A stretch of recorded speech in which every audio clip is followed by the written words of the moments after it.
మేము చిన్నప్పుడు మా అమ్మ అయితే ఇసురాయితో ఇసిరి ఈ లడ్లు చేసేది. మా అమ్మమ్మ వాళ్ళు మినపప్పు పంపించేవాళ్ళు, పొట్టు మినపప్పు. మా అమ్మ అయితే బాగా వేయించుకొని ఇసురాయితో ఇసిరి కష్టపడి బెల్లం అయితే వేసి బాగా రోట్లో దంచి రెండు కలిపి మళ్ళీ ముద్దలైతే చేసి పెట్టేది. మాకు చాలా టేస్ట్గా ఉంటాయి. ఈ లడ్డు ఒక్కటి తింటే చాలు, అంత హెల్దీ అంటే అంత హెల్దీ. పొద్దునైనా సాయంత్రమైనా పిల్లలకి ఎప్పుడైనా పెట్టచ్చు.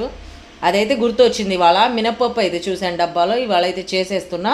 మినప్పప్పు బ్యాళ్ళైనా పర్లేదు, గుళ్ళైనా పర్లేదు, బ్యాళ్ళు ఉన్నాయి, అవి కూడా పొట్టుయి. ఇంకా బాగా ఫ్రై చేసేసాను. 1 కేజీ మైనా తీసుకొని బాగా ఫ్రై చేసి దూరగా, అసలు ఇవి వేయించుతుంటే రూమ్ అంతా స్మెల్ అయితే సూపర్గా ఉంది.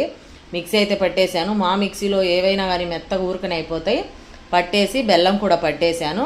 మళ్ళీ రెండు కలిపి మిక్సీ అయితే పట్టి ఒకసారి దీంట్లో నెయ్యి అయితే వేడి చేశాను. ఇంట్లో చేసిన నెయ్యి ఇది. బాగా వేడి చేసేసి ఇలా వేసుకొని ముద్దలైతే కట్టుకొని తింటే చాలా టేస్ట్ అయితే ఉంటుంది.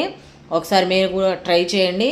మీరు చిన్నప్పుడు ఇలాగే తిన్నారా? కామెంట్ చేయండి. ఓకేనా? బాయ్.